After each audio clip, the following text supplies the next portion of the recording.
বাংলাদেশ জাতীয়তাবাদী দলের স্থায়ী কমিটির জরুরি বৈঠক শুরু হয়েছে। শুক্রবার রাত 9:30টার দিকে দলের চেয়ারপারসনের কার্যালয়ে এই বৈঠক শুরু হয়। বৈঠকে সভাপতিত্ব করেন বিএনপির ভারপ্রাপ্ত চেয়ারম্যান তারেক রহমান। এর আগে গণমাধ্যমকে বৈঠকের কথা জানান দলটির স্থায়ী কমিটির সদস্য ডক্টর খন্দকার মোশাররফ হোসেন। এ বিষয়ে বিএনপির এক সিনিয়র নেতা জানিয়েছেন, আজকের বৈঠকটি নির্ধারিত শিডিউলের বৈঠক নয়, তাই নির্দিষ্ট এজেন্ডাও থাকছে না। তবে এটি অবশ্যই গুরুত্বপূর্ণ।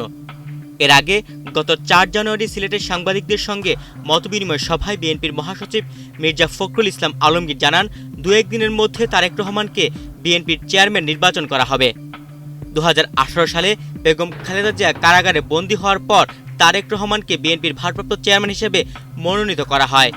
পদ্মা সেতু, মেট্রো রেল এবং এলিভেটেড এক্সপ্রেসওয়ে নির্মাণের গর্বিত অংশীদার বসুন্ধরা সিমেন্ট। বিএনপির চেয়ারপারসন বেগম খালেদা জিয়া গত 30 ডিসেম্বর ইন্তেকাল করেন। তার মৃত্যুতে চেয়ারপারসনের পদটি শূন্য হয়ে যায়। এর আগে আজ বেলা 3:45টার দিকে তিনি বাসা থেকে পায়ে হেঁটে বিএনপির চেয়ারপারসনের কার্যালয়ে রওনা দেন। বেলা 4টা 4 মিনিটে কার্যালয়ে পৌঁছান।